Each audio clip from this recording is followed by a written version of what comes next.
So I don't think it's an exaggeration to say that the DC program really changed the early trajectory of my career. DC was always a place I was interested in living and working in, but I'd always assumed that it was, a mid-career goal. I had to pay my dues at local papers, kind of work my way up the food chain, so to speak.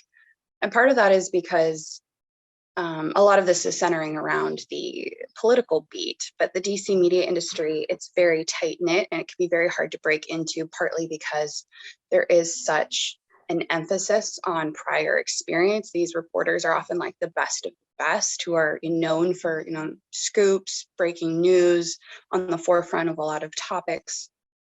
And so if you don't have an additional way to get your foot in the door, it can be intimidating. So anything that provides you an advantage is definitely something to consider if you have the slightest interest of living and working in DC one day.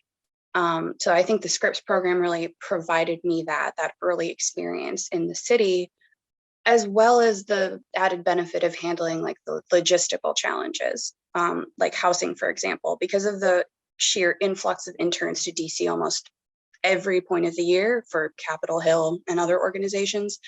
It's really hard to find temporary housing, especially when we're looking at like a 3-month, 4-month time frame.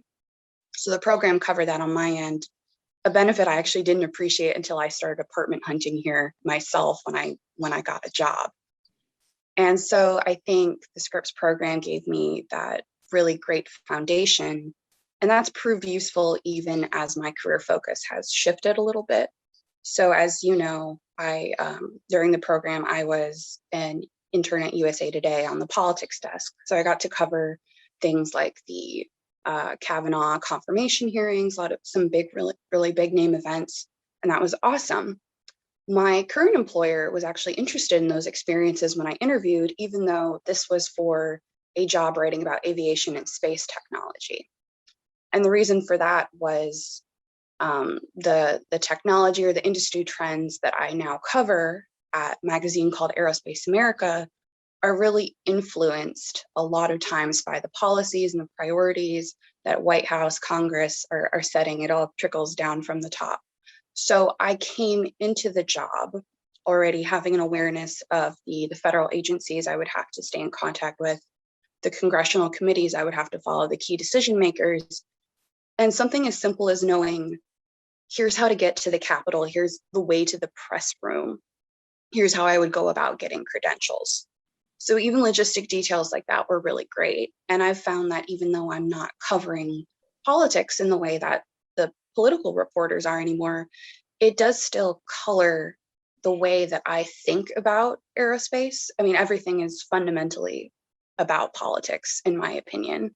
So that really colors the way and kind of frames the way that I think about big picture questions, that I think about industry trends, particularly in the aspect of money is such a big driver for everything. So where the government's willing to put its money could be a really good indicator of where the aerospace industry is willing to go. I think a great current example of that is the Biden administration's goal to reach a net zero economy by 2050.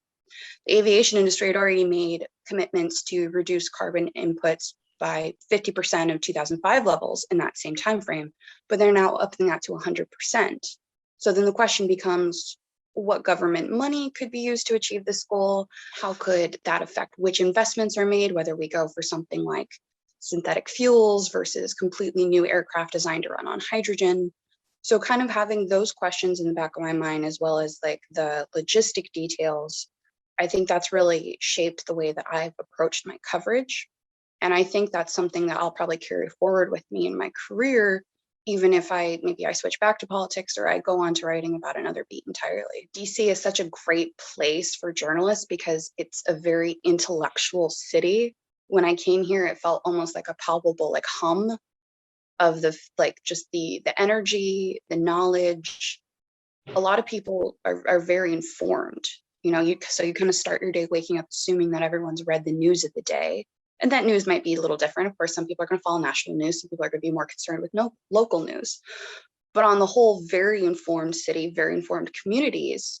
And I think that's so exciting for a journalist, especially.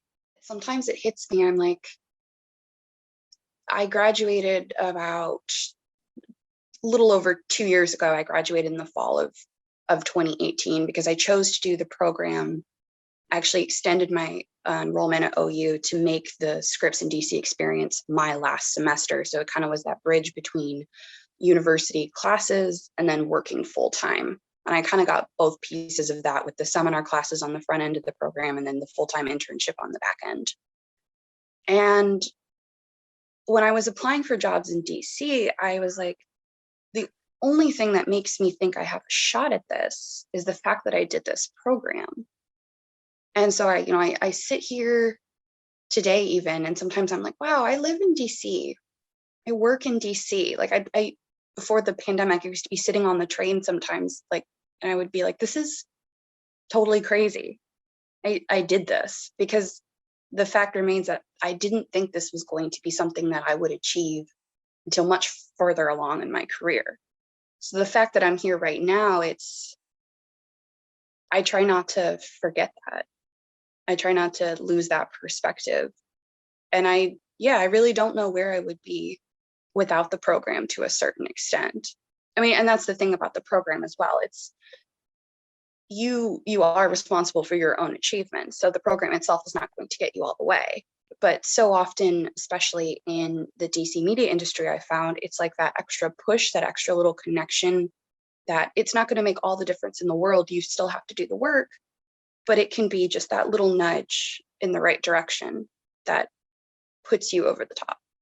I also credit not just the program, but Scripps itself with kind of broadening my definition of what journalism is. I always thought that it had to look a certain way for me, and that's changed a lot over the years. At first, I was very wedded to the idea of reporting of any kind, and I was wedded to political reporting.